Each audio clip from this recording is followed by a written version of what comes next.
بسم اللہ الرحمن الرحیم۔ اور پیغمبروں نے اللہ سے فتح چاہی اور ہر سرکش ضدی نامراد رہ گیا۔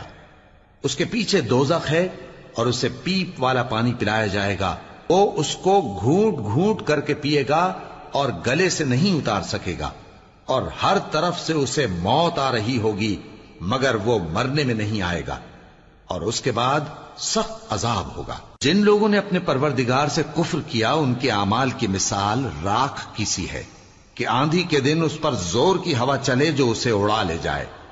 اسی طرح جو کام وہ کرتے رہے ان پر ان کو کچھ قابو نہ ہوگا۔ یہی تو پرلے سرے کی گمراہی ہے۔ کیا تم نے نہیں دیکھا کہ اللہ نے آسمانوں اور زمین کو تدبیر سے پیدا کیا ہے؟ اگر وہ چاہے تو تم کو نابود کر دے اور تمہاری جگہ نئی مخلوق